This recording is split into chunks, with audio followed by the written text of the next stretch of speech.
trabaje y que nos haga trabajar a todos para que estos eventos se puedan hacer.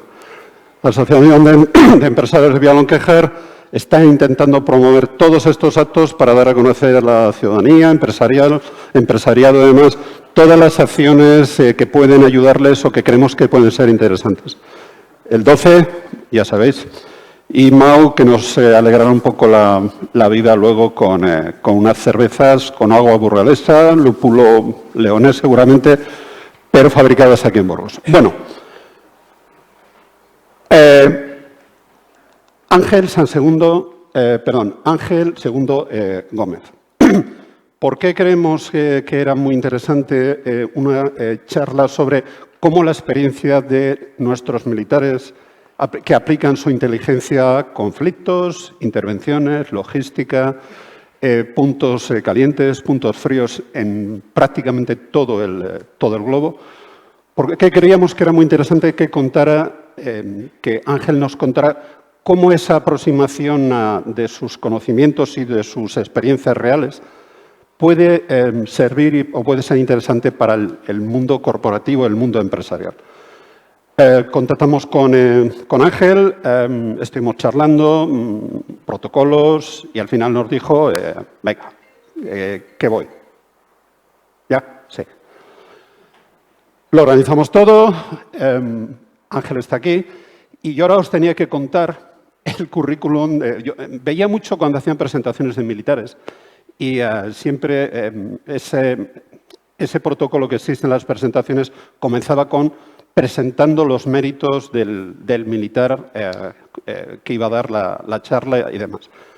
Pero yo creo que no soy la persona adecuada y le he pedido a Julio Moreno, también es militar, que nos cuente, ya veréis qué currículum tiene este hombre. Él nació en Melilla, estaba charlando con sus padres, que están aquí en primera fila, pero creo que fue un accidente. Podría haber nacido probablemente en cualquier otro lugar del mundo, pero él se siente burgalés, aunque nos visita, creo, Ángel, menos de lo que te gustaría, ¿no? Muy bien. Yo, sin más, os voy a dar paso a Julio y que Julio os presente el currículum de Ángel. Yo desaparezco por aquí. Tú desapareces por donde quieras. Vale. Bueno, bienvenidos a todos. Comentaros que es un auténtico placer presentar esta ponencia y, sobre todo, presentar a un amigo. Ángel nació en Melilla, pero se ha criado en Burgos. Hemos tenido muchas correrías de chaval, muchas juergas, y, bueno, la verdad es que hemos disfrutado. Hemos sido compañeros de deporte. Bueno, pues al final la vida te va separando, te va uniendo, pero lo bueno que tienen los Jáveres es que al final acabamos todos unidos. Ángel Gómez González, porque también tiene el apellido de su madre, claro que sí, es actualmente el director de estudios del Departamento de Inteligencia del Centro Superior de Enseñanza de Estudios de la Defensa Nacional. Ángel ha estado 7 ocasiones fuera de España en misiones en Bosnia, Herzegovina, en Kosovo, en el Líbano, ha estado en Afganistán 2 veces, ha estado en Irak. Entonces, ha ido acumulando durante 30 años mucha experiencia en el ámbito militar. Pero los últimos 20 los ha dedicado al tema de la inteligencia militar. Y todos sabéis lo importante que es saber y discernir qué información tenemos, cuál es verídica y cuál no. Cuenta con mucha experiencia, con una experiencia tanto en el ámbito táctico como en el ámbito operativo. Luego, Ángel, nos dirás qué es una cosa y qué es otra. Ha sido mando y jefe del Regimiento de Inteligencia número 1 que tiene en Valencia y en León. Me acuerdo hablando con Ángel, que estuvo también en una batería en Gando, cuando yo estaba en el Ejército del Aire. Y bueno, también es profesor asociado de la Escuela de Guerra de Madrid y de la NATO School en Alemania. Diversas publicaciones, conferencias y, bueno, actualmente, como he comentado, director del centro del CSDEN, dentro del Departamento de Inteligencia, y, sobre todo, la cercanía que vais a ver. Es un militar y puede aportar mucho al tema de la inteligencia corporativa industrial. Sin más, Ángel, un aplauso para Ángel, por favor. Todo tuyo.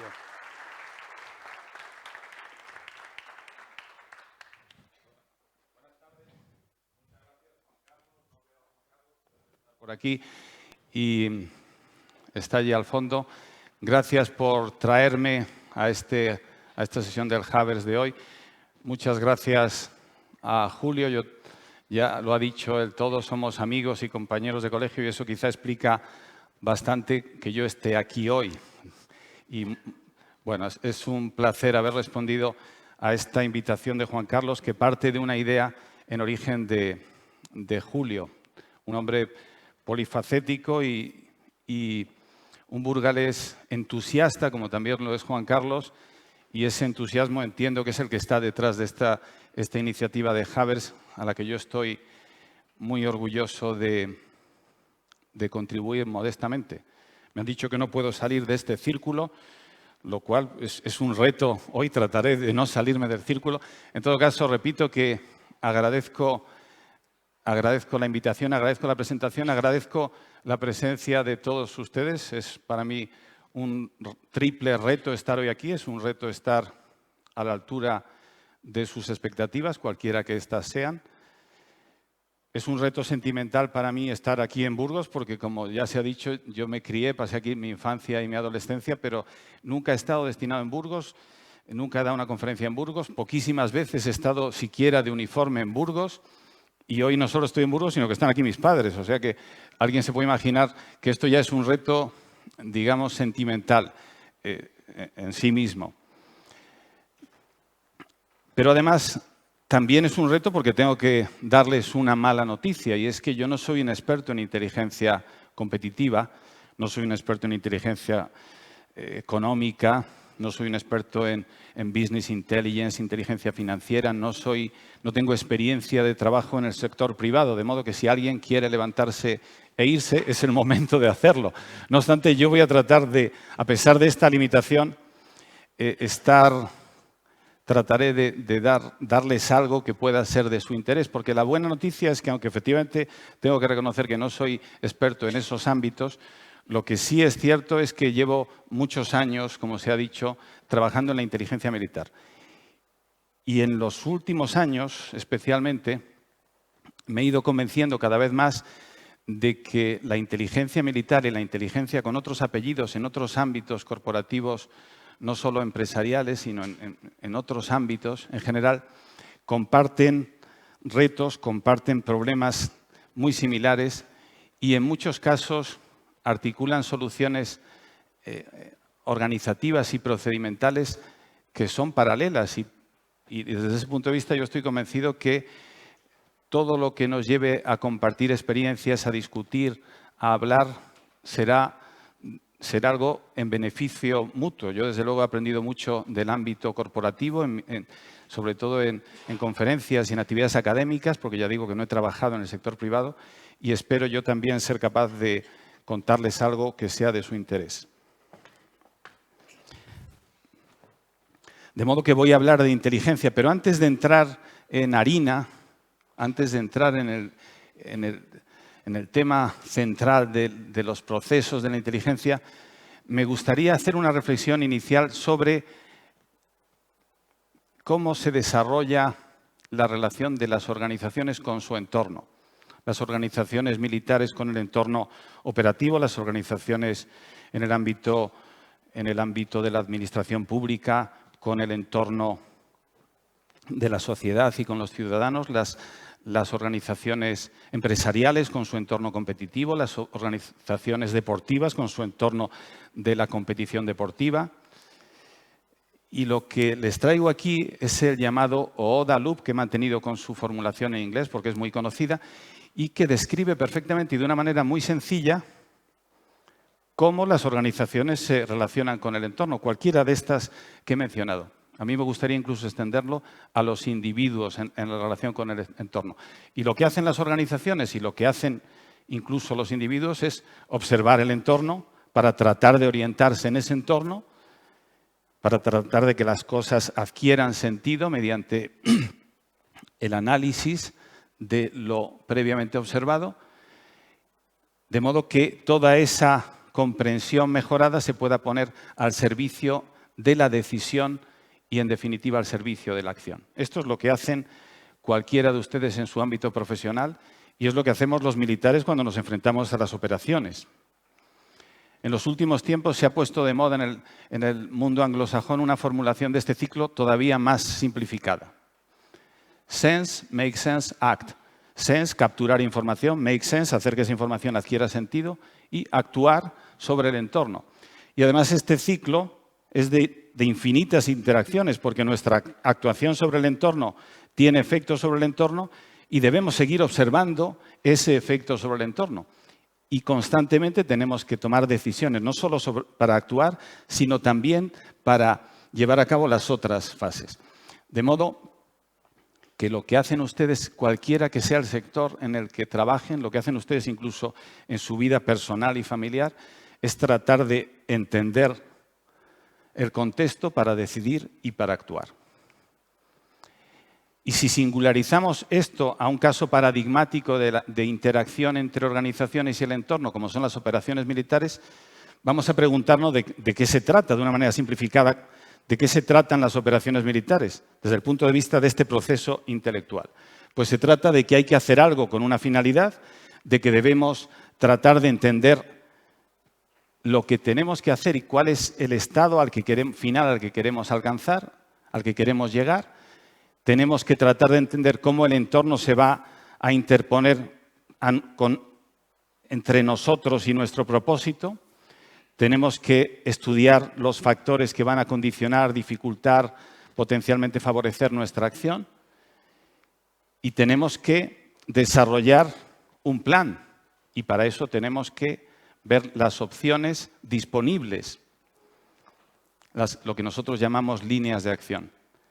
Tendremos que elegir una de ellas, desarrollarla bien en el planeamiento, tendremos que ejecutarla, evaluar los resultados y, en su caso, en función de que las cosas vayan bien o vayan mal, de que nos estemos acercando a nuestro estado final deseado, habrá que darlo por finalizado, reiterar la misma línea de acción, modificarla ligeramente o abortar ese propósito viendo que no resulta factible.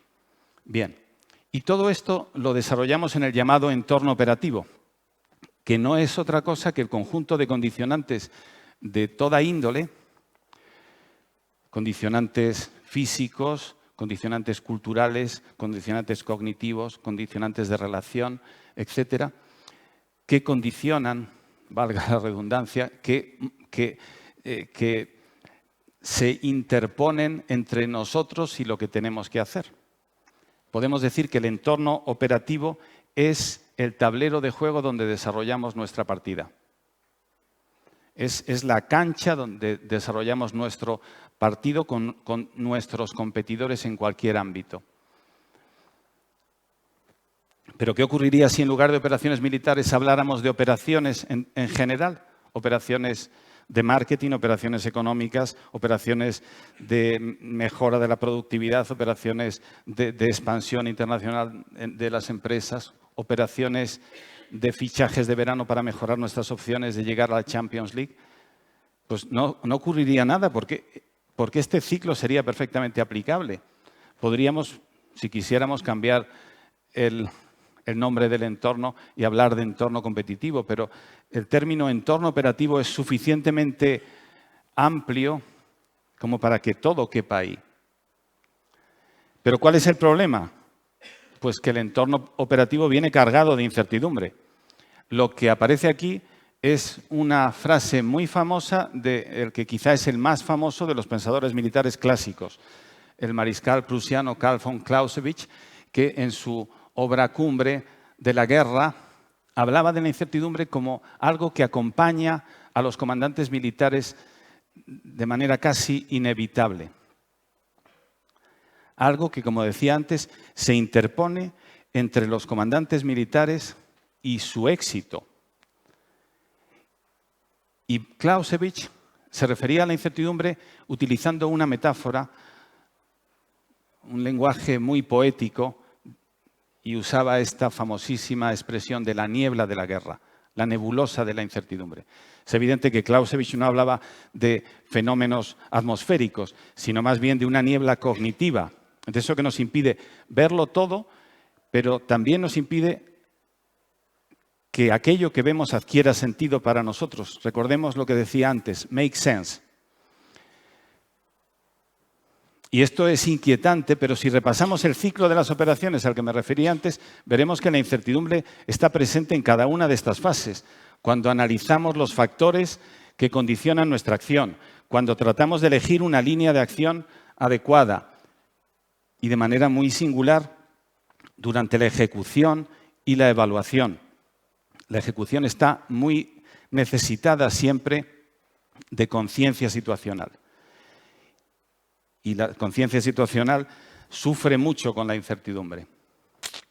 De modo que la incertidumbre, esa niebla cognitiva, está en el centro de nuestros problemas en las organizaciones militares. Todas estas fotografías sugieren operaciones militares, pero estas fotografías sugieren operaciones empresariales. Y la incertidumbre también en ese ámbito es un problema capital. De modo que compartimos esa preocupación por reducir la incertidumbre como una condición necesaria para el éxito. Nosotros y todos ustedes en el ámbito en el que desarrollen su acción. Pero además esta incertidumbre afecta a los distintos niveles, los distintos campos, los distintos ámbitos del entorno en el que cada organización desarrolla sus acciones. En el campo de la actividad empresarial, a mí se me han ocurrido aquí algunos, pero probablemente la lista podría ser mayor, más larga. El entorno industrial, financiero, comercial, de infraestructura, de vigilancia tecnológica, el entorno normativo, el entorno cognitivo y de reputación, etcétera. Y en todos ellos hay problemas, pero en todos ellos sobre todo hay un problema capital, que es el no tener una comprensión adecuada y una conciencia actualizada y completa de lo que nos rodea y cómo afecta a nuestras actividades. Y llegamos por fin a la inteligencia, porque la inteligencia tiene como función disipar la incertidumbre. Si siguiéramos con el lenguaje poético de Clausewitz, la inteligencia debiera ser el viento fresco que disipa la niebla de la incertidumbre, porque esa precisamente es la función de la inteligencia. Reducir la incertidumbre, aportar claridad, alcanzar conocimientos sobre el entorno operativo con una orientación hacia la acción. Una orientación hacia la acción porque difícilmente seremos capaces de comprenderlo todo, de modo que habrá que priorizar sobre aquello que condicione especialmente la actuación de nuestras organizaciones, de cada una de las organizaciones en particular.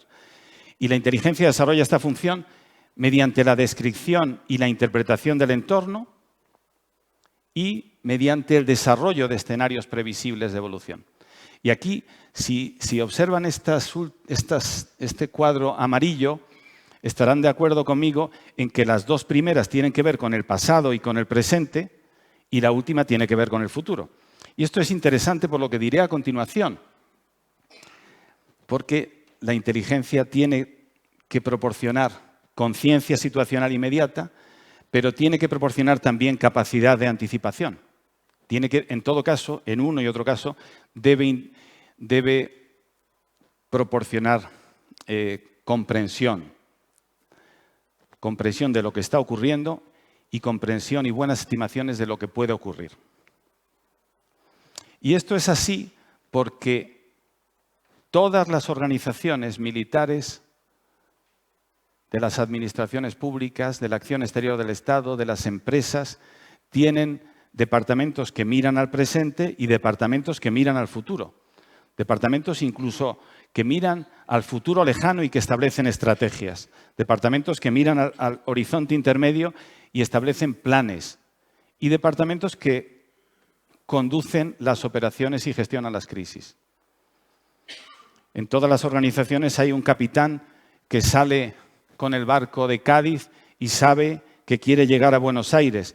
Pero hay una parte de la tripulación que a lo que se dedica es a capear el temporal, intentando que las olas de las crisis temporales no provoquen daños en el barco. De modo que hay una serie de necesidades, hay una serie de procesos que generan requerimientos que están mirando al futuro y hay otros que miran a la conducción. Y, por tanto, la inteligencia como función debe proporcionar satisfacción a ambos grupos de requerimientos, los del futuro, los que requieren anticipación, y los del presente, los que requieren conciencia situacional. Y en ambos casos, con buena comprensión de los sistemas. Bueno, y ya estamos entrando en la parte central de la presentación, pero antes me voy a detener un momento en algo que puede parecer una exageración semántica, pero que yo creo que merece la pena, y esto suelo, aunque parezca una obviedad, suelo contárselo siempre a mis alumnos en la escuela. Y esta aclaración semántica, por cierto, una aclaración semántica es algo que conviene siempre hacer antes de discutir sobre un tema para que la conversación no se convierta en una conversación de besugos, en el que cada uno esté discutiendo sin haber puesto los límites del significado de las cosas. Y la palabra inteligencia es particularmente peligrosa porque es una palabra polisémica y, por tanto, es una palabra resbaladiza semánticamente. Si vamos al diccionario, la primera acepción es la que tiene que ver con la capacidad del raciocinio y la capacidad de comprensión de las cosas. Pero yo me estoy refiriendo a la inteligencia en el contexto de lo que nos ha traído hoy aquí. Pero incluso en ese contexto, inteligencia sigue teniendo tres acepciones.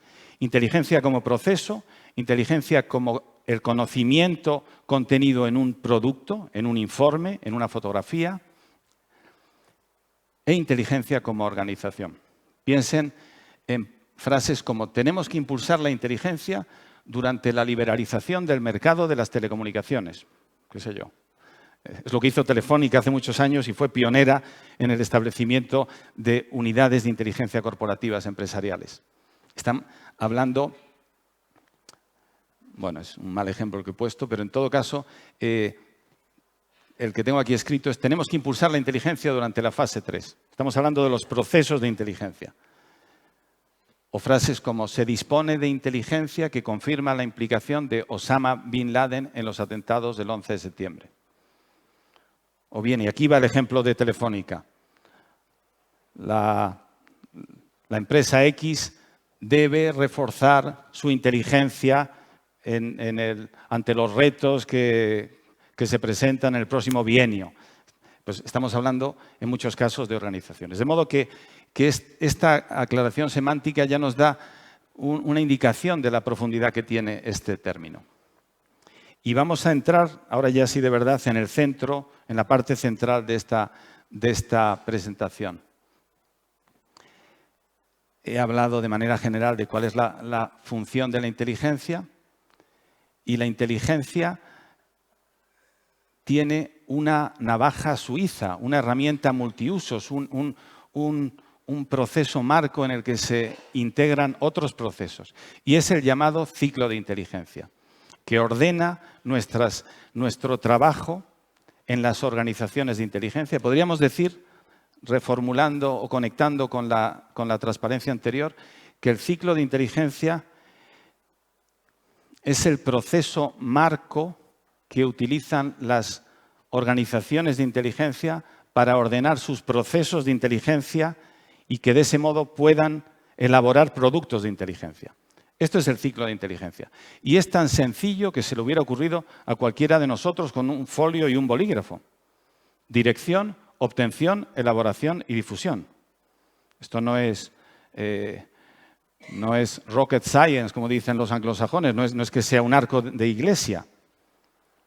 Hay que dirigir el esfuerzo y alinearlo con las prioridades corporativas, hay que obtener los datos y la información de que no dispongamos, hay que elaborar y analizar para que adquieran sentido y hay que poner ese producto a disposición de los procesos que lo consumen y dentro de nuestras organizaciones.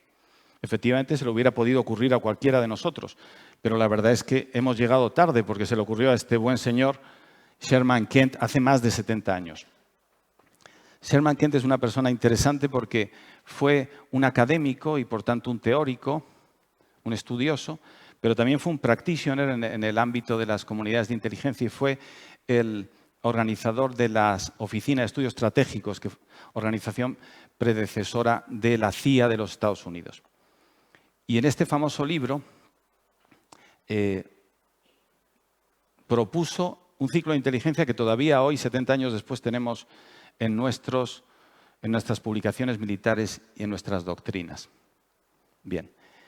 Y vamos a entrar a destripar este ciclo de 4 fases.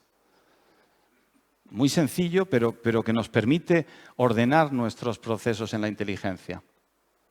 Y en la fase de dirección de lo que se trata es de alinear nuestras acciones en las unidades de inteligencia para que elaboren bien los procesos de inteligencia y que satisfagan con sus productos las necesidades de nuestra corporación. Pero eso exige que nuestra corporación sepa cuáles son sus necesidades. Y sus necesidades tienen que ver con qué problemas tiene esa organización en su relación con el entorno. Las organizaciones también tienen problemas internos de organización y de procesos ineficientes, pero eso no es el objeto de la inteligencia. La inteligencia trata de las relaciones de la organización con el entorno operativo. Pero incluso eso es difícil de formular. Y aquí traigo esta frase tan inquietante de Ortega y Gasset. Es una frase de los años 30 y él la formuló pensando en España, pero es aplicable a las organizaciones. Tenemos un problema y el CEO quiere saber qué hacer, pero si no hace un buen diagnóstico del problema, difícilmente va a poder actuar. Este es Donald Rumsfeld. Algunos lo conocerán. Fue jefe de gabinete de la Casa Blanca y jefe del Departamento de Defensa de los Estados Unidos en 2 periodos distintos. Pero en uno de ellos fue en el año 2003, durante la famosa crisis de las armas de destrucción masiva que llevó a los norteamericanos y con ellos algunos aliados, y a mí también, a Irak en el año 2003. Y en aquel momento, Donald Rumsfeld dijo esta frase que es especialmente inquietante cuando alguien tiene que ordenar los trabajos para reducir la incertidumbre de su jefe.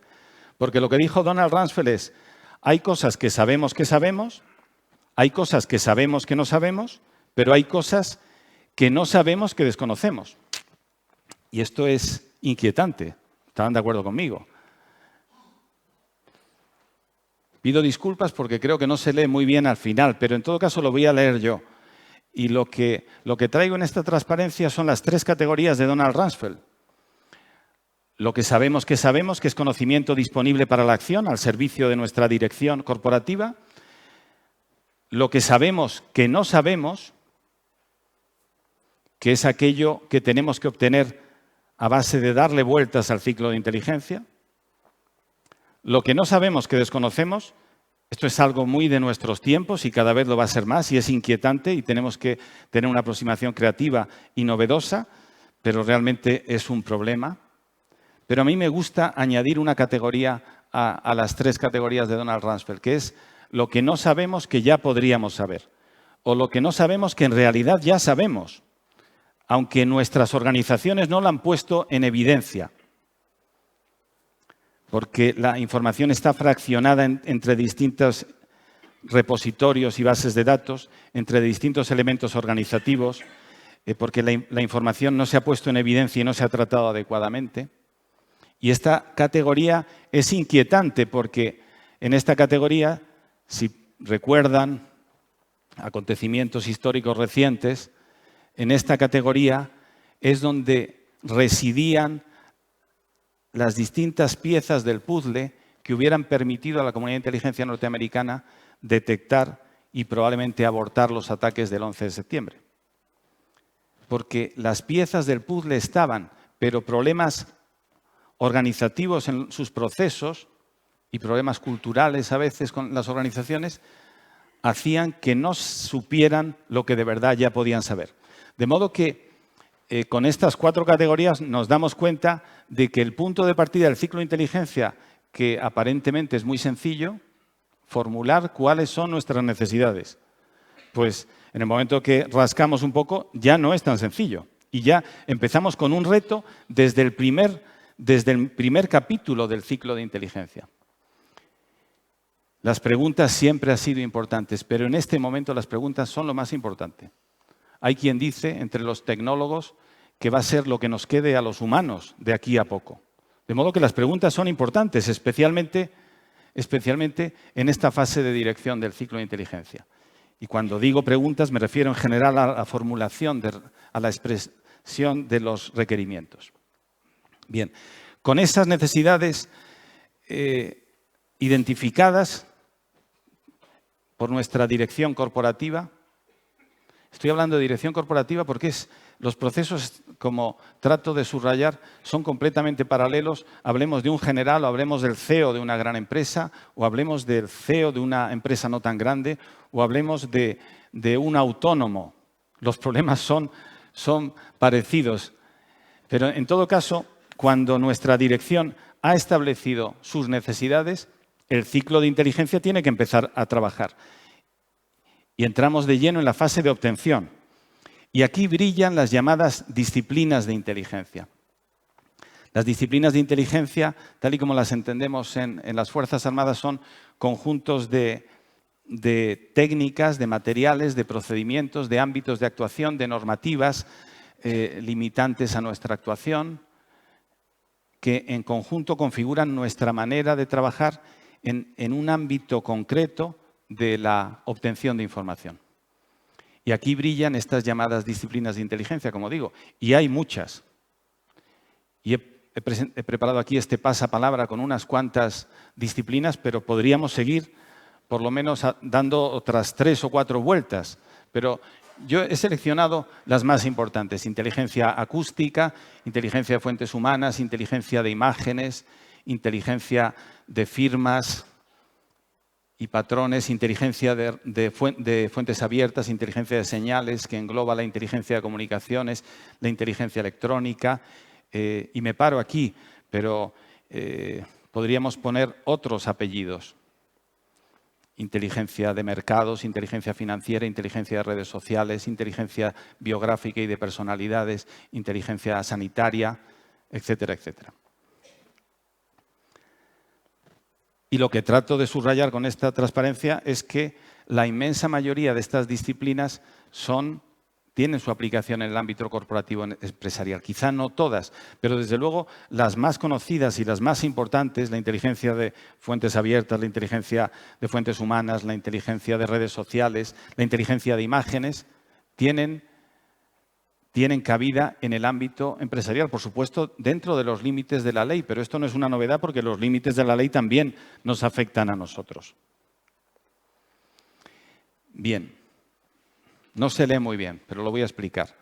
Lo que digo aquí no les va a sorprender porque el reto de la priorización es uno de los clásicos de la gestión en las empresas y de la teoría del management, porque en muchos casos de lo que hablamos es de unos recursos de tiempo, de personal, de recurso financiero, recurso de material de todo tipo, unos recursos y unas necesidades de producción o de provisión de servicios o de realización de lo que sea.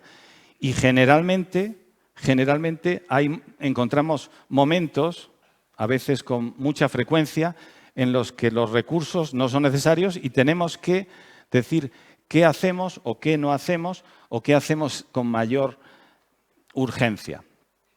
Bien, este problema de la priorización es el pan nuestro de cada día en las actividades de gestión de la obtención. En inteligencia, los que se dedican a la gestión de la obtención se enfrentan continuamente a la experiencia de ir a hacer la compra con una cantidad limitada de dinero en metálico en sus carteras y con una lista priorizada, y llegan hasta donde llegan. Entonces alguien podría pensar, bueno, pues esto es tan fácil como hacer un orden de las cosas de más importante a menos importante. Pero no es tan fácil porque a veces hay necesidades urgentes, sobre todo en la guerra. En las operaciones hay necesidades que se presentan con gran urgencia y que tienen unas ventanas potenciales de ejecución muy cortas.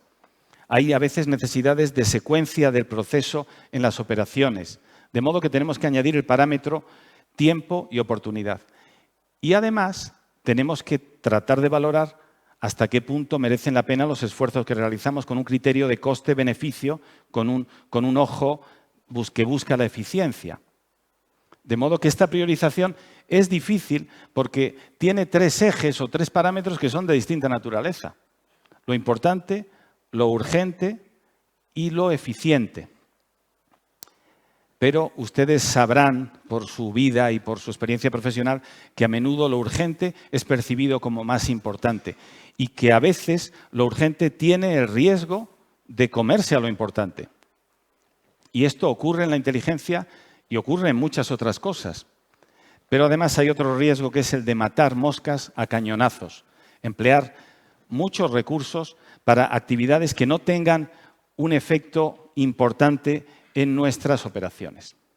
Bien, y con toda esta obtención hemos terminado la fase de mirada al entorno, la fase de observar, la fase de sense, decíamos antes en inglés, y tenemos que hacer que eso adquiera sentido.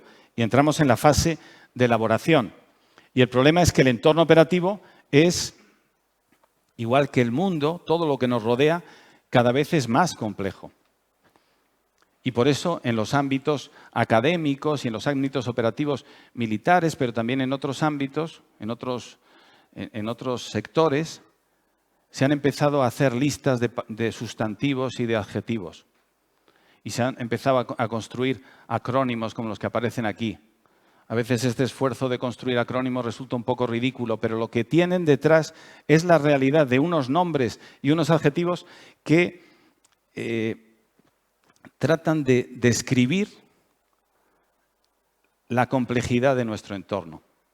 Vulnerable, incierto, complejo, ambiguo, hiperconectado, incomprensible, no lineal, ansioso, quebradizo, o la teoría que me gusta más a mí, un puntero difícil este, bueno, que es la del profesor Sardar de la derecha en su teoría de los tiempos postnormales, que habla de los tiempos de las 4 Cs. Caos, complejidad, contradicciones y cambio. Creo que estaremos todos de acuerdo que este modo de referirse a nuestros tiempos encaja con nuestra experiencia. Caos, complejidad, contradicciones y cambio. Y además un cambio que se produce con una gran, dice él en inglés, speed, scope, scale and simultaneity, con una gran velocidad, un gran alcance, una gran dimensión y con direcciones de cambio simultáneas en distintos ámbitos. De modo que, por mucho que hayamos obtenido del entorno, hacer que el entorno adquiera sentido es complicado porque el entorno es endiabladamente complejo. Y además en el ámbito militar nosotros tradicionalmente habíamos mirado al entorno como un espacio físico donde desarrollábamos operaciones militares en base al movimiento de elementos físicos, a la maniobra de nuestras unidades militares por tierra, mar y aire. 3 ámbitos de enfrentamiento. Pero nadie se sorprenderá de que ahora hablemos de un campo de batalla multidominio al que hemos tenido que añadir el ciberespacio, no es una sorpresa para nadie, un ámbito de confrontación, de combate, el espacio ya completamente militarizado, y de aquí a no mucho observaremos acciones ofensivas y defensivas que busquen destrucción o neutralización de capacidades. Pero lo que es aún más inquietante, el ámbito de las percepciones, de los corazones, de las mentes de las personas, el llamado ámbito cognitivo. De modo que nuestro campo de batalla tradicional, militar de tierra, mar y aire, se ha expandido. Pero lo que estoy diciendo de los ámbitos de confrontación no físicos es perfectamente aplicable a las empresas. ¿Dónde se produce la batalla por la reputación de las empresas? En el ámbito de los corazones y las mentes y las percepciones. ¿Dónde se produce la batalla por la seguridad de los datos de las empresas? En el ciberespacio. De modo que las cosas se hacen cada vez más complicadas.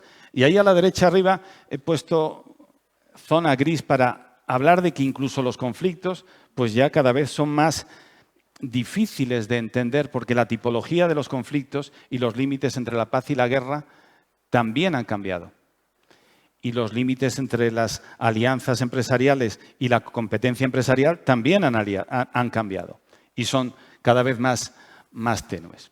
No voy a referirme a todos los dominios y ámbitos, pero quiero decir algo sobre el llamado ámbito cognitivo, el ámbito de las percepciones, de los corazones y las mentes, porque es algo extraño y puede parecer raro que me refiera a él como una parte del campo de batalla, pero la realidad es que aquí hay acciones ofensivas, acciones defensivas.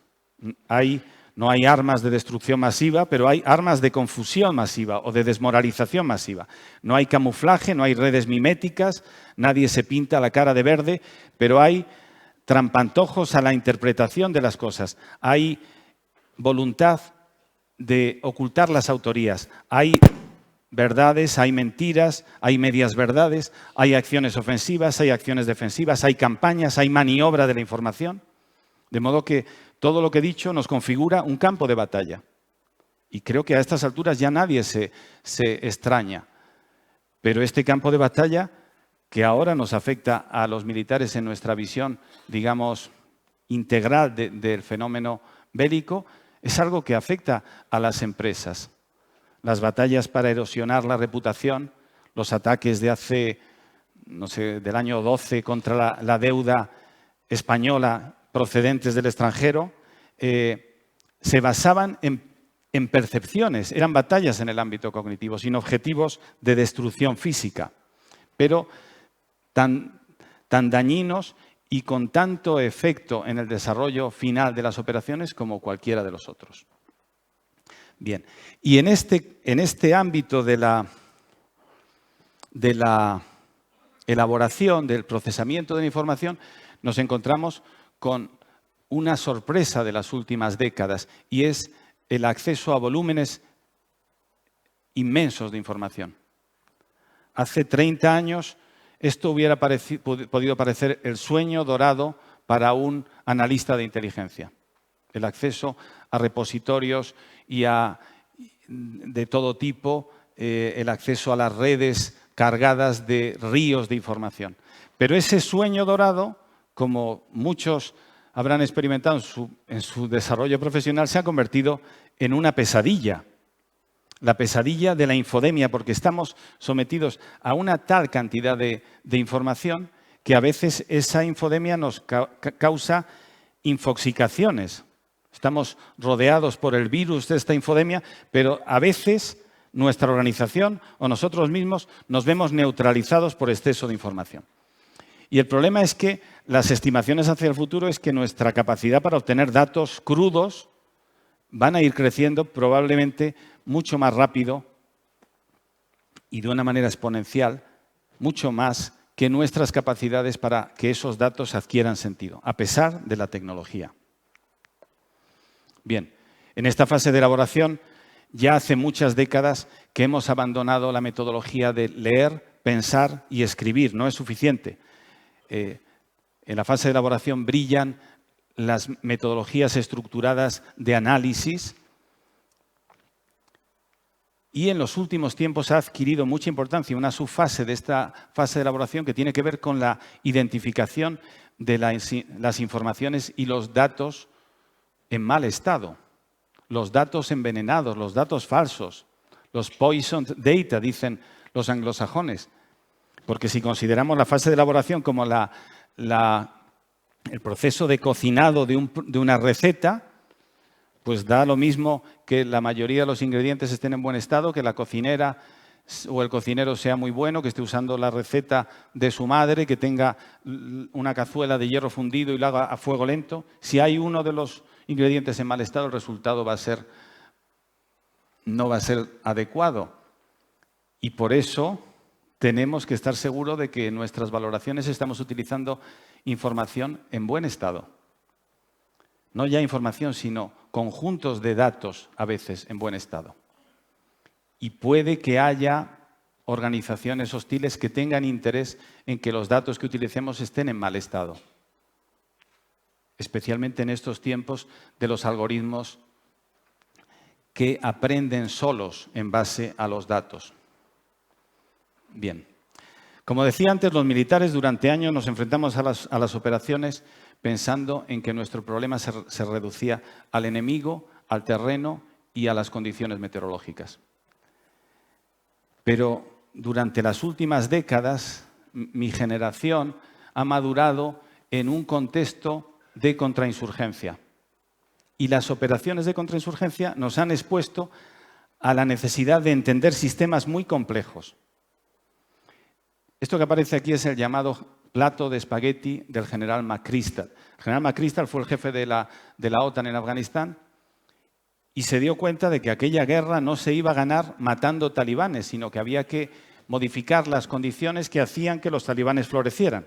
Y eso exige una comprensión del sistema complejo que es el entorno operativo que excedía nuestras metodologías tradicionales. Y por eso en las últimas décadas en la OTAN se han desarrollado procedimientos para elaborar taxonomías de objetos del entorno operativo que nos permitieran dar el salto a la aproximación ontológica, al estudio de entidades y de relaciones, al estudio de sistemas complejos. Y esto es lo que ha estado tratando de hacer la OTAN durante estos años, pero nos estamos encontrando con una sorpresa y con una dificultad, y es que la tecnología se ha presentado con una solución para apoyarnos en este proceso, que es la analítica avanzada usando Big Data y usando distintos tipos de algoritmos. Y esto, pues como todo el mundo sabe, es de rabiosa actualidad y está cambiando nuestra manera de trabajar en inteligencia y debe cambiar la suya. Pero el problema es que tradicionalmente la inteligencia se ha considerado una disciplina en el ámbito de las ciencias sociales y nuestros currículos académicos han sido sobre todo unos currículos de ciencias sociales y de humanidades. Pero ante el entorno operativo rico en datos al que nos estamos enfrentando, no hay opción. Tenemos que echarnos en los brazos de los matemáticos, de los ingenieros, de los analistas de datos. Tenemos que acudir a la comunidad STEM, que dicen los anglosajones, Science, Technology, Engineering and Mathematics, ciencia, tecnología, ingeniería, matemáticas. Pero ¿qué es lo que ocurre? Que nuestra fuerza del análisis procede de las ciencias sociales. Y lo que necesitamos ahora es algo parecido a Leonardo da Vinci. Necesitamos un saber 360 grados en muchas disciplinas variadas. Necesitamos una aproximación renacentista al análisis de inteligencia, pero en el mercado no hay muchos matemáticos que además sean filósofos, no hay muchos ingenieros que además sean lingüistas, de modo que tenemos que aprender a trabajar en equipos multidisciplinares con la dificultad que eso tiene para enfrentarnos a un reto que nos supera, que es comprender lo que nos rodea. Supongo que a nadie le sorprende porque cualquiera de nosotros está teniendo dificultades probablemente para comprender lo que nos rodea.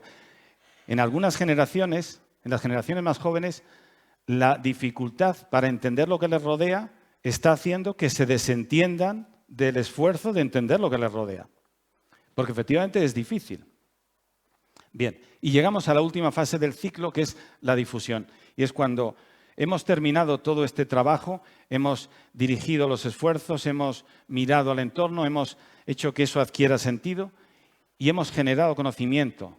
La organización de inteligencia, desarrollando sus procesos de inteligencia, ha elaborado un producto de inteligencia que contiene conocimiento y solamente vale para algo si lo consumen los que desarrollan los procesos operativos y los que tienen que tomar decisiones.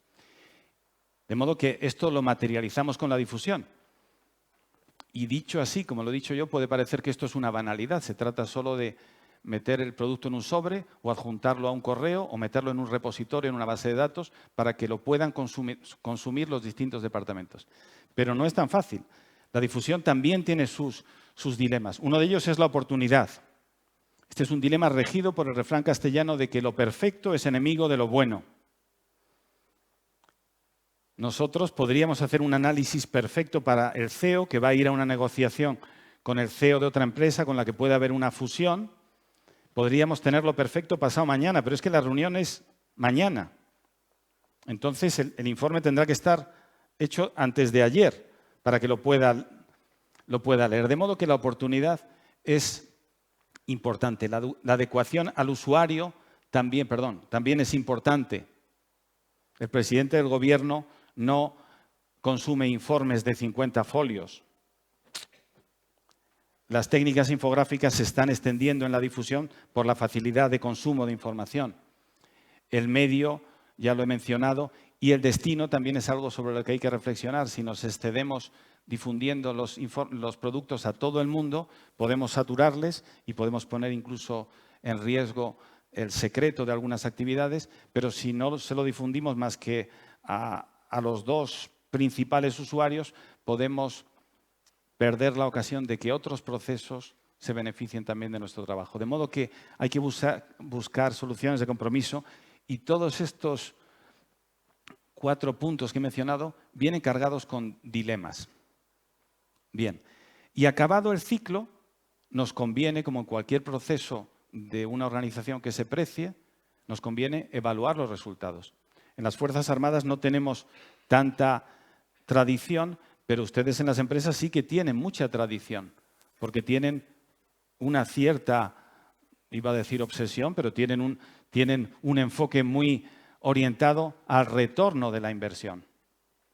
De modo que en inteligencia también tenemos que tratar de, en primer lugar, valorar la calidad de lo que hacemos, pero sobre todo valorar cómo eso que hacemos tiene efecto en los resultados de la organización.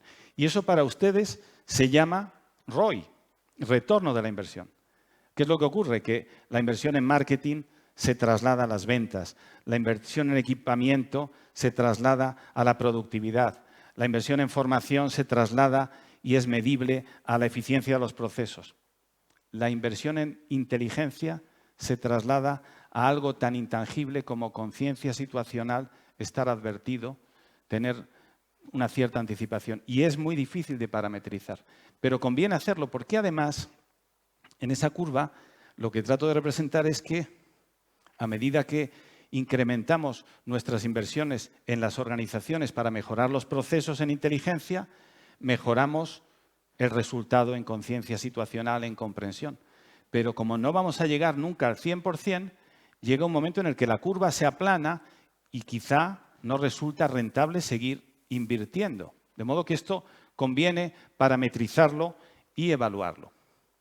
Y por supuesto, en inteligencia tenemos que subordinar nuestros ritmos y nuestros procesos a las necesidades de la organización y a los hitos que establezcan los consumidores de lo que proporcionamos, que ya he dicho, es comprensión, anticipación, conciencia de la situación. De modo que nosotros tenemos que planear siempre hacia atrás. Y por eso en inteligencia utilizamos este acrónimo, LTIOV, Latest Time the Information is of Value. A partir de qué momento, aunque me lo des, ya no me vale. Y los procesos consumidores, pues son muchos. Aquí he puesto los clásicos procesos consumidores de inteligencia en el ámbito militar, pero desde mi ignorancia de estos asuntos me he atrevido a poner algunos de los suyos. Exploración tecnológica, estudios de mercado, seguridad, la amenaza de los insiders, los estudios de infraestructuras, los estudios del mercado, los estudios de nación anfitriona, el entorno normativo, etcétera, etcétera. Bien. Un apunte sobre los niveles de la inteligencia, que son los niveles de la conducción de las operaciones. No hay duda de que el informe que necesita el CEO de una empresa del IBEX 35 no es el mismo que el que necesita el jefe de un pequeño equipo comercial, pero ambos necesitan comprensión del entorno y ambos necesitan información para actuar. Nosotros en las Fuerzas Armadas lo llamamos nivel estratégico, operacional y táctico. No sé por qué motivo en la inteligencia corporativa empresarial han cambiado los dos últimos y los llaman estratégico, táctico y operativo. Pero en cualquier caso estamos hablando de nivel alto, medio o bajo, con unas necesidades, una escala y unos ritmos distintos a los que tiene que satisfacer la inteligencia. Bien, y voy a hablar 4 cosas sobre el futuro, porque el futuro siempre ha existido, el futuro siempre ha estado en el horizonte de todas las generaciones. Lo que nos ocurre ahora a nosotros es que vemos acercarse el futuro como una manada de toros bravos a toda velocidad hacia nosotros.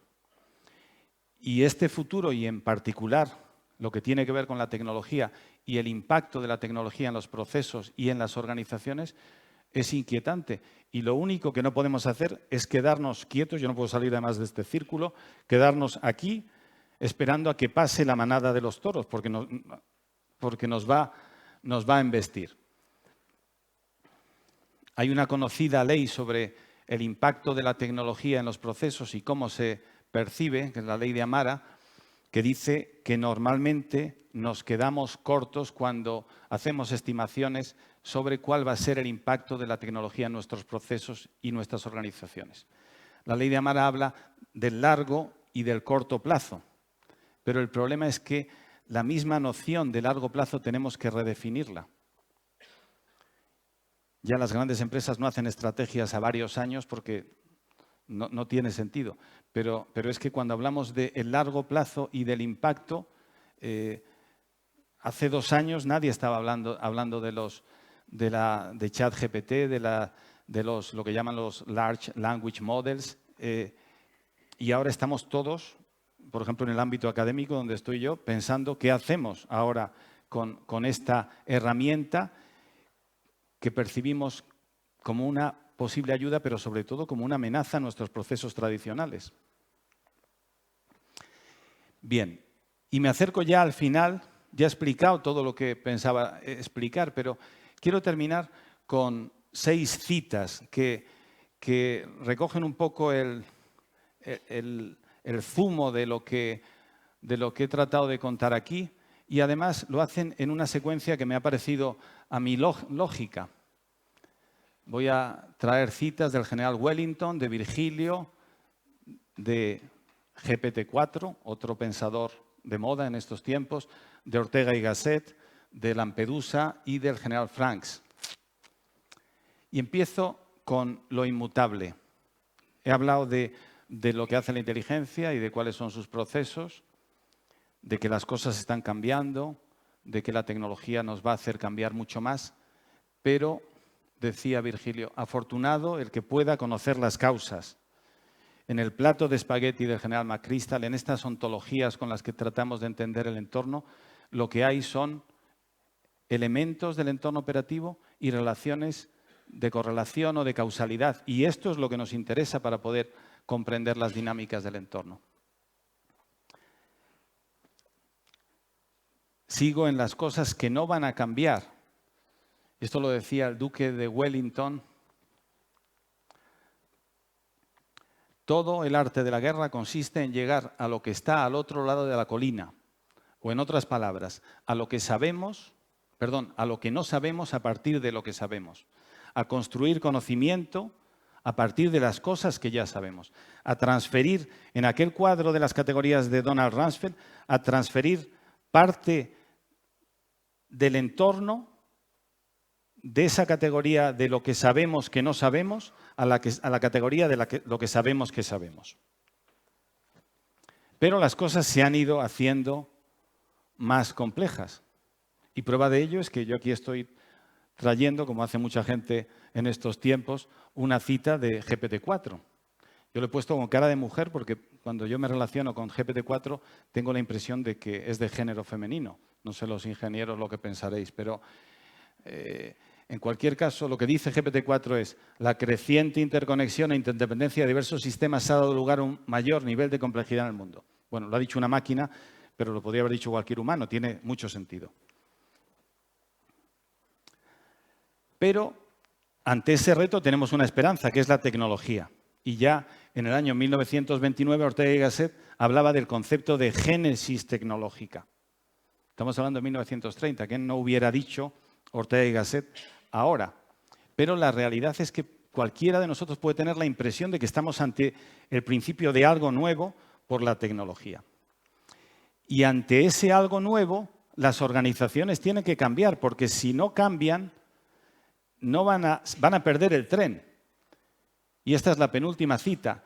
Todo tiene que cambiar, y se podría poner entre paréntesis, en nuestros procesos y en nuestras organizaciones para que nada cambie y sigamos siendo relevantes. Y aquí viene una inquietante del general Franks, uno de los jefes de cuerpo de ejército en la Guerra del Golfo del año 91. The more senior you are, the more future you have to create. Cuanto más alto es el puesto que ocupas en tu organización, más responsabilidad tienes de crear futuro. Pero aquí hay una paradoja y es que los que ocupan la alta dirección generalmente no van a vivir en el futuro porque no son los más jóvenes, pero son los que tienen que crear futuro y tienen que cambiar su manera de relacionarse con su organización, de relacionarse con el entorno y de relacionarse con el futuro. Y termino aquí. Hay un libro que se llama La Catedral y el Bazar y que alguno que se dedique al diseño de software a lo mejor lo conoce. Es un libro que no merece la pena leer, yo por lo menos no lo entiendo. Pero lo que sí entiendo es la idea del libro. Y la idea del libro es que en entornos como los que he mencionado, en situaciones de incertidumbre sobre el futuro, no podemos construir nuestros proyectos, no podemos construir nuestras organizaciones, no podemos diseñar nuestros procesos como una catedral gótica. Una catedral gótica, un objeto de gran belleza, un producto muy bien acabado, un proyecto a muy largo plazo con unas arquitecturas muy sólidas, pero un proyecto que no se puede cambiar a mitad de proyecto. A mitad de construcción difícilmente se puede cambiar. Un bazar es algo mucho menos ambicioso en cuanto a la perfección, pero permite muchas soluciones organizativas tipo plug-in, soluciones para adaptarnos a los cambios, manteniendo un moderado nivel de ambición con la perfección, porque no estamos en tiempos para aspirar a la perfección.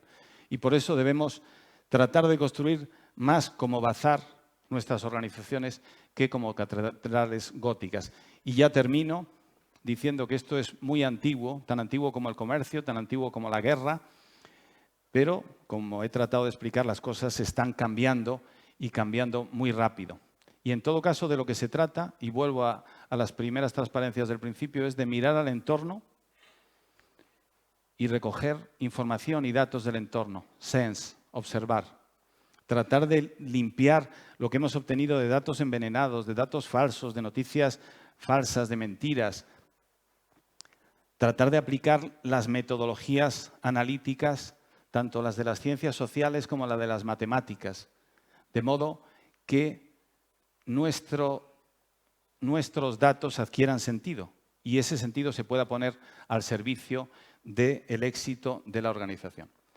Y con esto, y esperando no haber sido demasiado pesado o demasiado abstracto, termino poniéndome a disposición de Juan Carlos o de quien quiera. Gracias.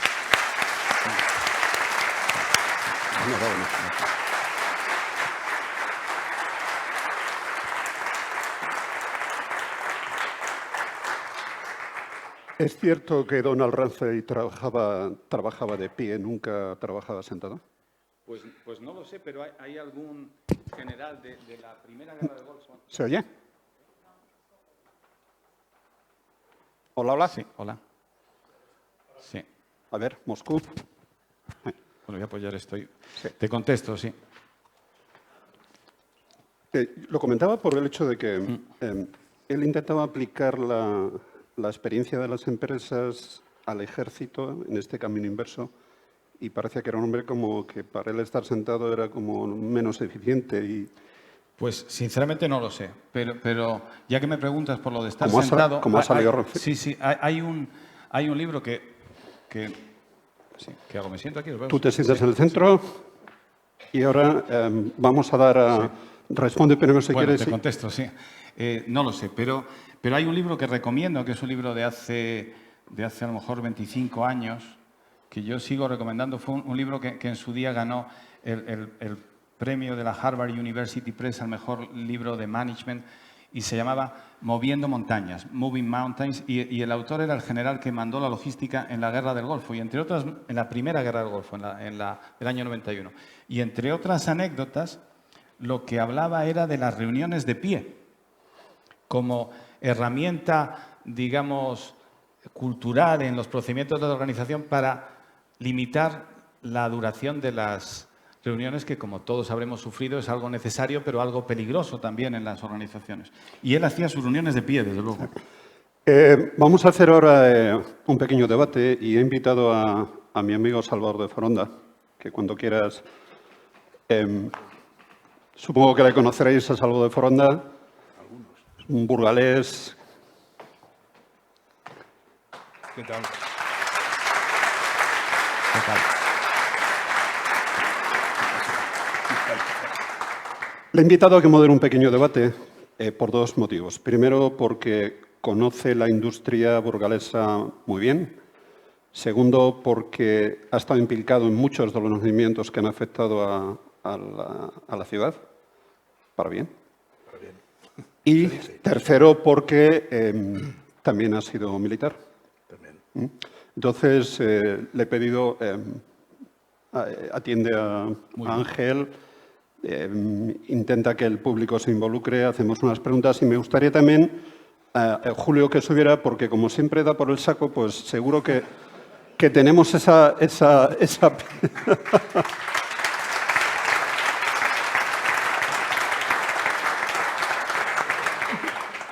Venga. Nos quedamos de pie. ¿Qué tal? Tomad asiento, por favor, y tenemos 15 minutos inicialmente, pero si... sí, por favor, Ángel. Pero si te sientas más cómodo de pie... No, me encuentro perfectamente. Me da un poco de miedo porque Salvador ha sido profesor de la Academia de Ingenieros. Muy bien. Entonces, no lo sabía, pero puede estar muy bien. Me da miedo porque las preguntas de los que han sido profesores... Yo no quiero intervenir ni nada porque, de hecho, es una cuestión de respeto a las tres personas que están, pero va a haber turno para que todo el mundo pregunte y espero que esté bien. Venga, gracias. A por ello. Bueno, muchas gracias, Juan Carlos. Dice que aunque uno haya sido profesor, cuando se le acaba lo de ser profesor pasa a ser buena persona, ¿no? Así que puedes estar tranquilo. La verdad que para mí es un honor estar aquí, ¿no? Alguno pensará por qué, y todo el mundo me conoce en mi vida política, ¿no? Pero el que es militar toda la vida, ¿no? El que ama España, pues ama España, y el que ha llevado el uniforme lo lleva y lo llevará siempre, ¿no? Eso es lo más importante.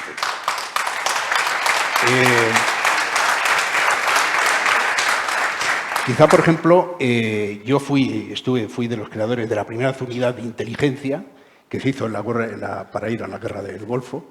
Entonces, con aquel estaba entonces el general Faura y fuimos los iniciadores. De ello estaba también Pepe Merino, que fue de los que murió ametrallado en Irak, cuando aquellos Land Rover que murieron 9 personas, pues era un compañero mío.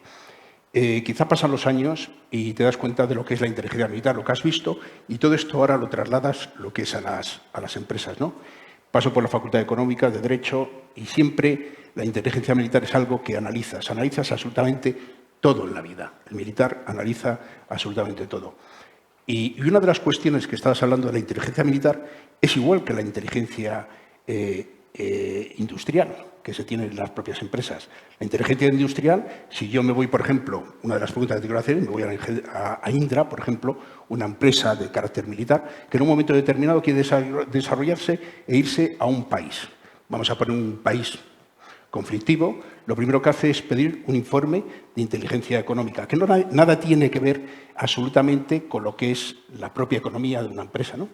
Pero esa inteligencia económica empieza a pedir exactamente lo que él estaba hablando de inteligencia, empieza a pedir informes, empieza a pedir la situación estructural que tiene ese país, empieza a pedir informes geopolíticos, geoestratégicos, empieza a pedir cuál es la estructura que tiene, la parte de leyes, la parte de fiscalidad, la parte de estructura, la parte de conflictividad desde el punto de vista laboral. Y todo eso es un compendio que nace de la propia inteligencia militar y que ya en el año 59 la propia inteligencia militar americana, después de la Segunda Guerra Mundial, lo trasladó lo que es realmente a las empresas. Por lo tanto, es lo mismo exactamente que es lo que te quería preguntar. Sí, yo es lo que he tratado de expresar, no sé si con suficiente claridad, pero efectivamente yo veo un paralelismo muy evidente.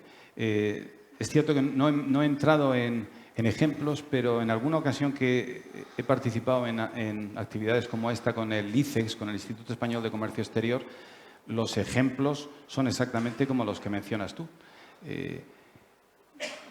la empresa que planea su expansión, una gran empresa del sector de la energía o de las infraestructuras o de lo que sea, que planea su expansión, por ejemplo, al Golfo de Guinea. Sus necesidades prioritarias de comprensión del entorno son muy paralelas y muy similares a las de un comandante de una fuerza expedicionaria. Y tú ya has mencionado casi todas. Tiene que entender cuál es el marco normativo, quién es quién en ese ecosistema político institucional, cuál es el nivel de corrupción y cómo afecta a las operaciones aduaneras, por ejemplo, o a las concesiones. Tiene que entender de las infraestructuras y del terreno, de las amenazas, de los fenómenos sociales y quiénes son los líderes de opinión, cuáles son los potenciales riesgos a los que se enfrenta desde el punto de vista de las campañas de desinformación o de la reputación. Tiene que entender cosas muy parecidas y, por tanto, las metodologías son paralelas. Hay que mirar al entorno, hay que establecer prioridades, hay que entender ese entorno y ponerlo al servicio de la acción. Por eso, en el año 2009, aproximadamente, el Centro Nacional de Inteligencia saca lo que es un informe de estudios económicos del Centro Nacional de Inteligencia. Son los que hacen estos estudios de inteligencia que están disponibles para todas las empresas, aunque no todas las empresas se lo piden. ¿Pero por qué lo hacen ellos? La única forma es porque aglutinan lo que es toda la información que puede venir de las cámaras de comercio, de lo que puede venir de las empresas, puede venir de las embajadas, puede venir de los consulados y puede venir de la propia calle. Con lo cual, esos informes son disponibles en un momento que cualquier empresa quiere acceder al exterior, ¿no? Pero además, el irse sin esos informes, en esa inteligencia, como él dice, militar o inteligencia económica, puede dar lugar a que una empresa determinada en cualquier país pueda abrir una brecha dentro de la propia defensa nacional, y eso es uno de los problemas que puede traer.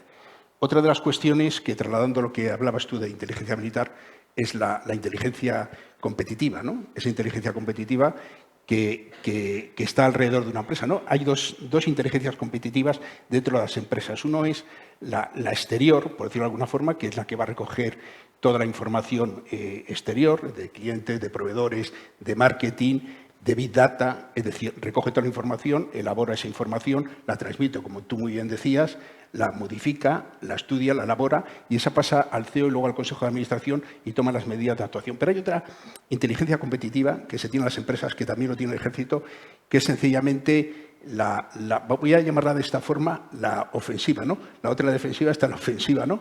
Esta la defensiva. ¿En qué sentido? En un sentido que se estudian los recursos humanos, se estudia quién entra en las empresas, se estudia la vigilancia de los propios planes estratégicos, se estudia las patentes, que no salgan las patentes, se estudia la tecnología, que no haya evasión de tecnología hacia afuera.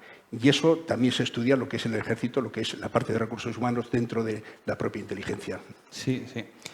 Hay un concepto militar muy atractivo y muy aplicable a las empresas que no he mencionado aquí porque no había tiempo para profundizar en todos los temas, que es el de la protección de los elementos intangibles estratégicos de las organizaciones, entre ellos su conocimiento estratégico o los planes de los que deben ocultarse a competidores.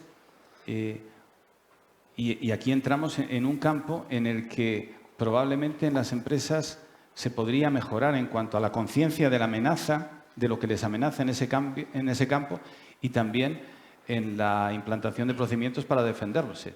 En las Fuerzas Armadas identificamos en el planeamiento lo que llamamos los elementos esenciales de información propia a proteger. Lo que tenemos que defender de nuestro dispositivo, de nuestras intenciones, de nuestro planeamiento, a la obtención hostil del enemigo. Y no estoy hablando solo de papeles que hay que meter en una caja fuerte, sino de indicios que hay que evitar dejar en la realidad, en el terreno. Y en este sentido, las empresas debieran creer que sinceramente están amenazadas.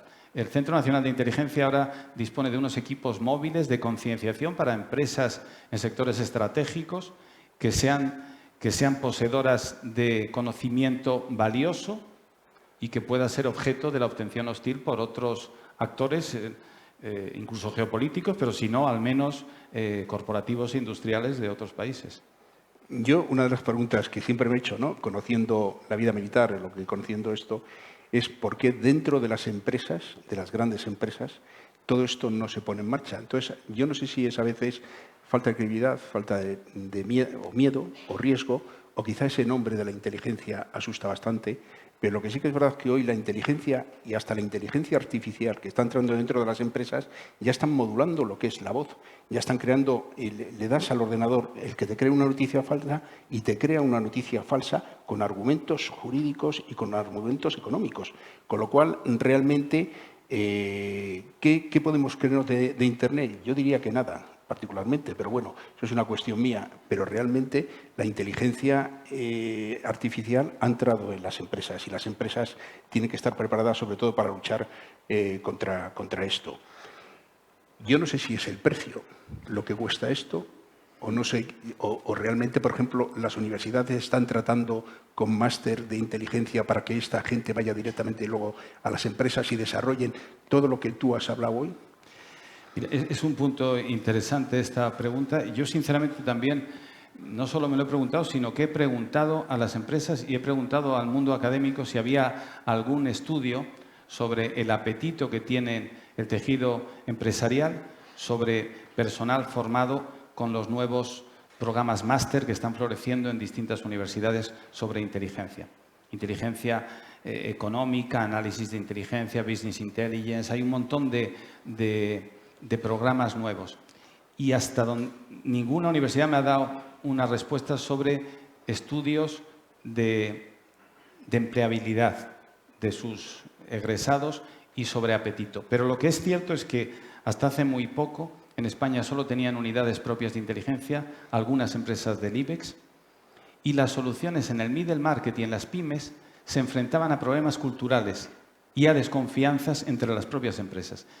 Yo lo que creo es que algunas de las soluciones tienen que venir por las asociaciones empresariales e incluso por el apoyo de algunas administraciones públicas, a los clústeres, por ejemplo. Sí, de hecho, Ángel, comentando, la semana pasada han estado dando en la Universidad de Burgos para el profesorado pues unas formaciones sobre inteligencia artificial, un poco para que también el ámbito educativo entre en ese tema. Sí. Y un poco a raíz de lo que ha dicho Salvador, los que hemos vestido en algún momento el uniforme verde o azul, en mi caso, pues esto lo llevamos dentro, es un orgullo tenerte aquí, Ángel. Y yo voy a pasar al terreno operativo. Hemos hablado de incertidumbre, de conciencia situacional y de acciones.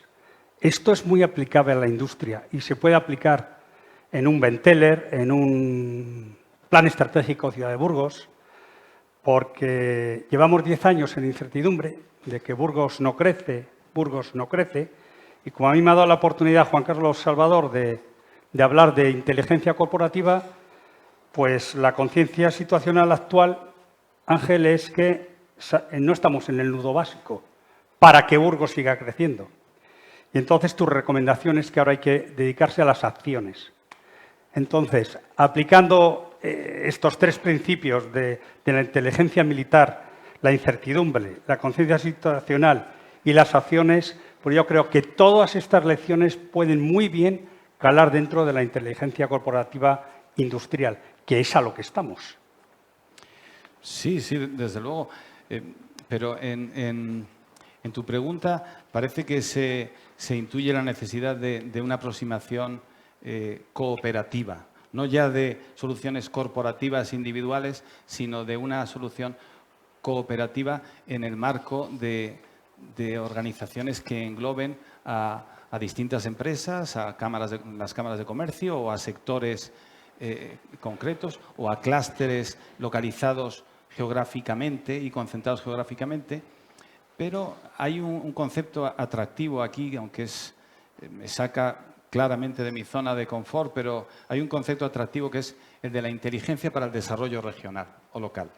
Hay algunos ejemplos en España de proyectos que han tenido éxito de desarrollo local o regional y que se han basado no solo en estrategias, sino en estrategias muy bien servidas de inteligencia con la finalidad de promover el desarrollo regional, no con la finalidad de competir en el mercado durante el próximo semestre, sino de la finalidad de dar pasos en la línea de una estrategia de desarrollo regional establecida. Pero esas estrategias tienen que basarse en un análisis del entorno, y ese entorno incluye muchas cosas. También incluye la evolución normativa, por ejemplo, de toda la normativa europea, y también tiene que ver con las infraestructuras, como tú siempre insistes, y en otras cosas. De modo que a un nivel mucho más alto, y en el que no soy experto en absoluto, pero la inteligencia también tiene cabida en las estrategias de desarrollo regional. Sí. Mira, en breve va a haber un convenio a 3 partes entre la Universidad de Burgos, la base de mantenimiento PC+A2 de Segovia, donde se hace el mantenimiento de todos los blindados, entre ellos los que están yendo ahora a Ucrania, y el Colegio de Ingenieros. ¿Todo para qué? Para que la inteligencia corporativa, el mantenimiento, la ingeniería en el ámbito civil y militar pueden converger. Entonces, es una de las partes que yo creo que es importante. Hay mucho desconocimiento de que los soldados, los militares están para ir a la guerra. No, es para garantizar la paz, para tener la información y poder tomar decisiones. Y creo que la aportación que puede hacer la inteligencia militar dentro del ámbito corporativo, Salvador, yo creo que es fundamental. Lo que pasa es que ya el concepto ese de bélico, yo creo que el concepto bélico de guerra, eso yo creo que se ha terminado, ¿no? Ese conflicto bélico que se podía dar hace años, ¿no? Cuando se pensaba que se iba a crear el conflicto bélico en el centro de Europa por culpa de los países soviéticos, ¿no? Y toda esa configuración ha cambiado. El propio empresario ya no tiene ese dilema, ¿no? No está obsesionado con esa seguridad, está obsesionado con la seguridad de la empresa. Le ha cambiado el concepto totalmente, es decir, que piensa más en la empresa. Sí que es verdad que la inteligencia cuando llegan las empresas, aquí en España es donde más tarde llega, y quizá yo creo porque hemos estado muy alejados de los conflictos bélicos o la propia geopolítica y geoestrategia del mundo. Es decir, nosotros hemos empezado a actuar realmente cuando hemos empezado a participar lo que es en las propias conflictos bélicos actuales, que es donde se le ha dado un impulso. Pero antes esto no existía, porque yo estoy hablando del año 91, cuando empezamos con el tema de la inteligencia. Quiero decirte, y te estoy diciendo que en Estados Unidos empezó en el año 59 y en Suecia este tema empezó en el siglo XVIII. Con lo cual, esa es la realidad, ¿no? Entonces, yo pienso que se ha evolucionado mucho. El Centro Nacional de Inteligencia está trabajando mucho en este tema. Más que trabajar, yo creo que está abrumado de todo lo que está pasando, sobre todo en lo que es la inteligencia artificial, y yo creo que vamos por el buen camino. Y sobre todo porque el buen camino se abre desde un punto de vista que no es algo que hay que vender, sino que lo abre el ejército, que el ejército no vende. El ejército crea y el ejército da, no vende. Y eso es lo más importante que hay. Sí. Yo estoy de acuerdo en que estamos avanzando y hay algunas señales para la esperanza, pero hay que pensar que Francia, como sabes de sobra, hace años que tiene una escuela de guerra económica. Una escuela de guerra económica que tiene un montón de disciplinas y un montón de ámbitos de la administración pública francesa, pero que también tiene a sus militares y que digamos que lo que pretende es hacer esta observación del mundo al servicio de la acción exterior y de los intereses de Francia, poniendo todas las herramientas del poder del Estado a trabajar conjunta, sinérgicamente y arrimando todos el hombro para un objetivo común. Y esa es una clave en este tema. Y tú además has sugerido aquí el concepto de geoeconomía. De geoeconomía, has hablado de geoestrategia tú, pero a nosotros nos gusta vestirlo también con la geoeconomía. Nosotros en el CSDEN y sobre todo el Instituto de Estudios Estratégicos publica anualmente sus publicaciones de análisis del entorno de los conflictos, del panorama geoestratégico, pero hace también algunas publicaciones referidas a la situación geoeconómica y, por ejemplo, a la geoestrategia de la energía. Son unas publicaciones muy valoradas por las empresas porque, digamos que lo que se pretende es sacar conclusiones sobre cómo la evolución geopolítica tiene impacto en la economía.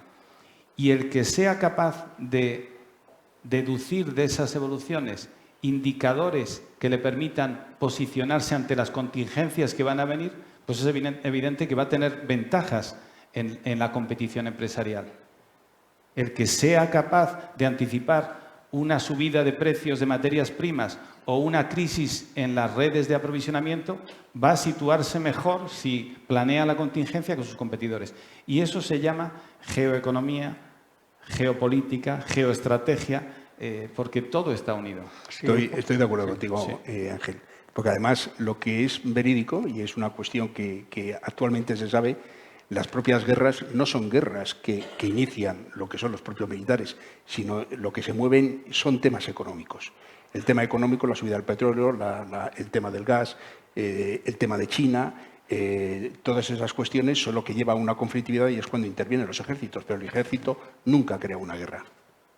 Sí, un poco a raíz de lo que decías, Ángel, el tema de la geoestrategia, geopolítica. En Europa tenemos 3 líneas muy diferenciadas. Tenemos la línea de Alemania, que ha decidido cerrar 17 centrales nucleares y ahora que hace falta energía, depender del carbón. Tenemos la línea de Francia, que está apostando por la energía nuclear, igual que Inglaterra, y por los nuevos SMR, reactores modulares pequeños.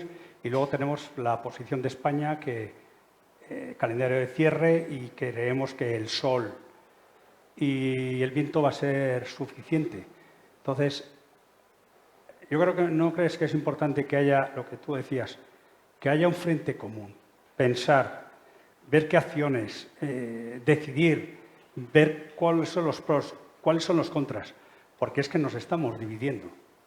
Sí, bueno, yo no soy experto en esto y como puedes imaginar no me voy a manifestar sobre un asunto del que no soy experto y que tiene que ver con las decisiones de los distintos gobiernos. Pero en cualquier caso, lo único que te vuelvo a decir es que cualquier decisión que se tome en el ámbito político, en el ámbito de las administraciones públicas, ya a nivel más próximo a los ciudadanos, en el ámbito de las empresas, cualquier decisión debe analizar el efecto que va a tener esa decisión en ese complejo y enmarañado entorno en el que cada cosa que tú tocas tiene relación con otra cosa, en esa ontología de elementos del entorno operativo.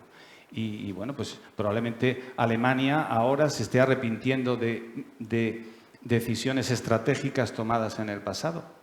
¿Qué es lo que ocurre? Que en aquel momento probablemente las estimaciones de posibles escenarios futuros que manejaban el gobierno alemán quizá no consideraban cosas que luego han pasado. Porque no es fácil que tus escenarios al final se cumplan. Y hay escenarios salvajes que llaman en la prospectiva y hay un montón de variables y batidos de, como todo el mundo sabe y como se suele decir, de las alas de una mariposa en un determinado elemento del entorno que hace que te cambien tus previsiones. Pero sin entrar en el fondo de lo que dices, yo lo que sí reitero es que hay que analizar bien las decisiones que se toman a la luz del entorno actual y sobre todo a la luz de la evolución futura.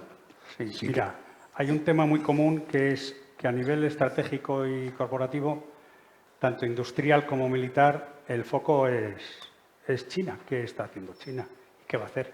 Imagino que vosotros a nivel militar os estéis preguntando todo el día y nosotros a nivel industrial, pues lo mismo. Yo sí que me gustaría lo que es un poco abrir el debate un poco más que nosotros a cualquier persona que esté interesado en hacer alguna pregunta a Ángel.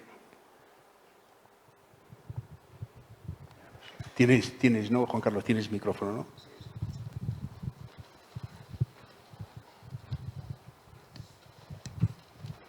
Hola, ¿cómo están? Mi nombre es Chabela, yo vengo, bueno, soy argentina, como se escucha.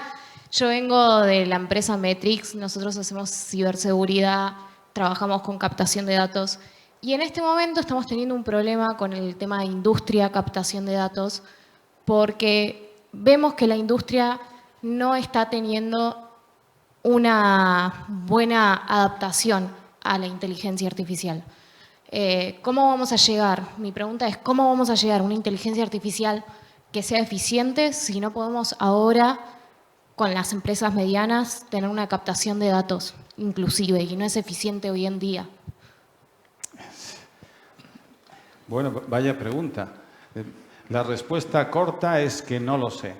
Pero como se supone que tengo que decir algo, lo que te puedo decir es que este asunto me interesa y estoy tratando de entenderlo y estoy tratando activamente de entenderlo.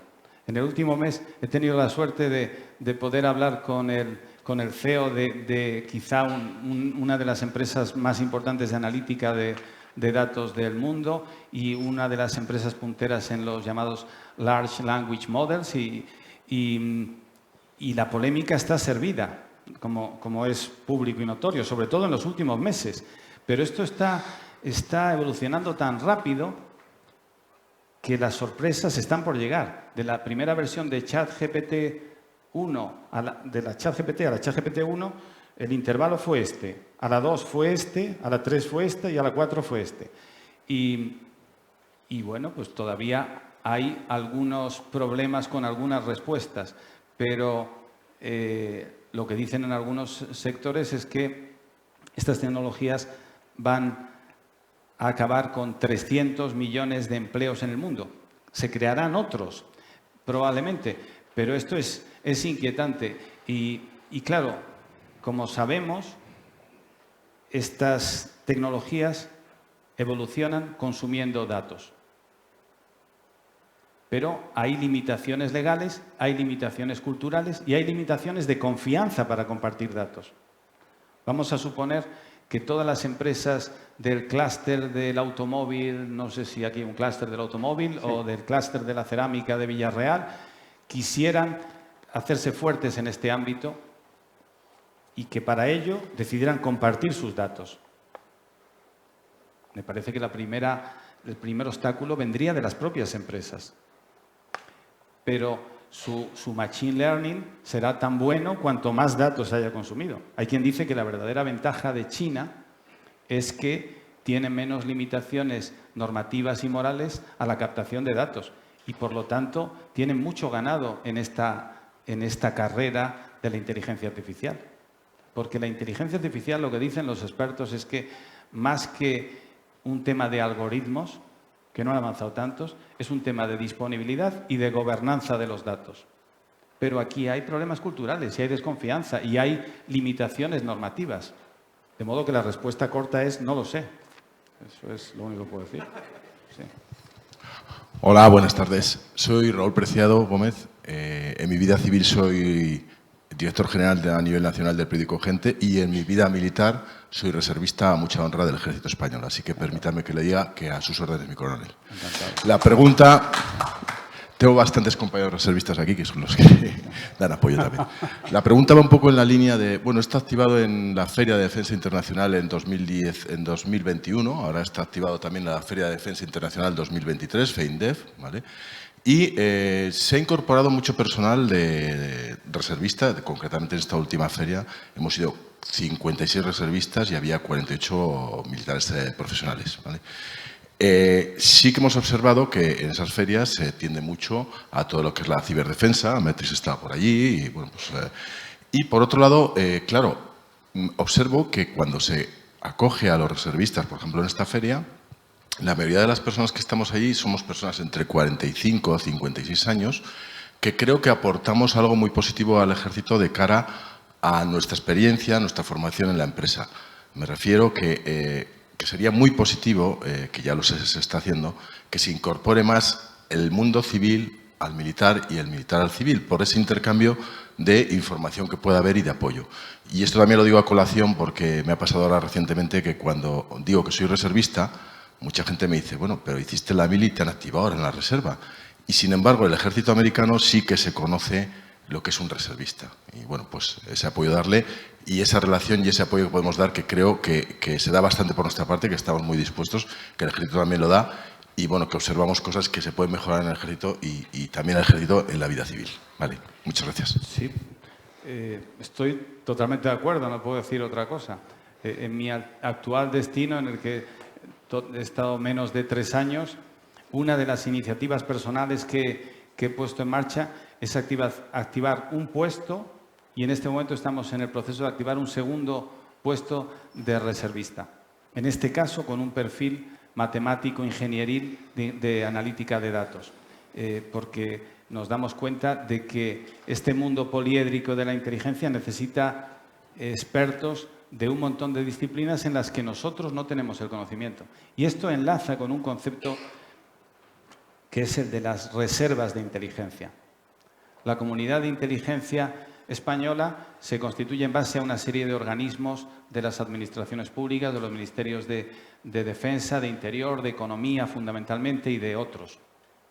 Pero luego está el concepto de las reservas de inteligencia, que son nichos de conocimiento experto en la sociedad civil, por ejemplo en el mundo académico o por ejemplo en el mundo de las empresas de tecnología. Y la idea es elaborar un buen mapa del conocimiento de esas reservas de inteligencia de personas que cuando sea necesario pueden aportar. Yo estoy muy de acuerdo en el valor que tiene la figura del reservista voluntario.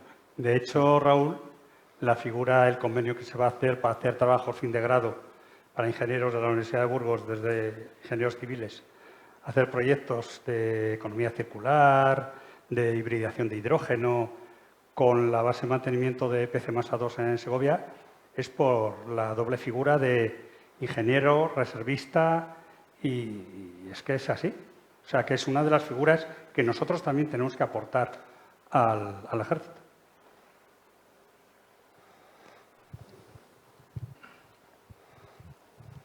Hola, mi nombre es Reina Carmona. Bueno, tengo una agencia de viajes. La pregunta respecto a ese objetivo de vincular un poco el mundo militar y civil para sacar provecho de todo ese conocimiento.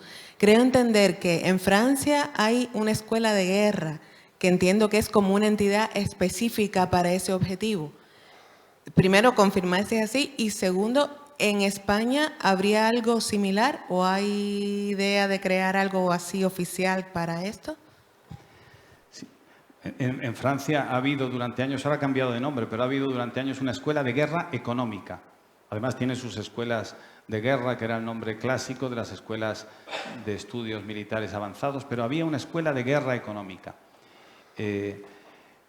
Yo conozco al presidente de honor de los exportadores españoles, Balbino Prieto, con el que he coincidido en una colaboración académica en el posgrado de Inteligencia Económica de ICADE, y este hombre lo que dice es que en su época, en el pasado, cuando él se dedicaba sobre todo a exportar aeropuertos, tecnología para aeropuertos por el mundo, él decía que cuando se encontraba en un conflicto de intereses porque Francia competía por los mismos contratos, se veía en una lucha de David contra Goliat, en ese sentido, precisamente por la tradición de sincronización de esfuerzos de todas las acciones del poder exterior del Estado, que es lo que hacía Francia. Y la Escuela de Guerra Económica de París ha sido un catalizador de esto. Nosotros no tenemos nada así, pero yo observo, como decíamos antes, de que las cosas están mejorando. Observo que hay iniciativas no solo para que el CNI con su directora de inteligencia económica, Carmen, están haciendo muchísimas cosas, sino también para que esto se encaje con otros elementos y sean verdaderas actividades transversales, porque hay muchas administraciones públicas y hay muchos elementos de la sociedad civil que tienen su palabra que aportar aquí en este proceso. Pero una escuela de guerra económica como la francesa, en Madrid no la tenemos. Y de hecho en París ha cambiado de nombre, pero sigue siendo lo mismo. ¿Nos echas? No os echo, porque si digo última pregunta... Ya que no me puedo contestar la primera, ¿puedo hacer una segunda? Espera que llamamos a Luis y le preguntamos si... Luego vas a tener oportunidad, discúlpame, porque vamos muy retrasados de tiempo y el tiempo es importante. Luego puedes tomar una cerveza con el coronel y Salvador y con Julio si quieres. Yo agradeceros... ¿Alguna más? ¿Alguna más de una cerveza, no? No. Hay bueno, como 5 quintales de cerveza. O sea, yo agradeceros a los tres, en especial, coronel, y creo que tenemos que visibilizar más estas cosas. Creo que el ejército al final es un empleador y una fuente de trabajo más, pero es algo especial. Creo que tenemos que visibilizar en nuestras instituciones, nuestros institutos, nuestra gente que tenemos que colaborar más, que cuando de repente estalla un volcán, quien va es el ejército, que cuando necesitamos que hay una gran catástrofe, quien va es el ejército. Yo creo que teníamos que buscar más esta colaboración entre unos y otros. No es lo público, no es lo privado, es lo de todos. Y por poco más de decir, pues que muchas gracias a los tres, Salva, Coronel, Gracias. Julito. Un aplauso para ellos. Quedaros un segundo, por favor. Bajad. Bueno, bajad. Sí.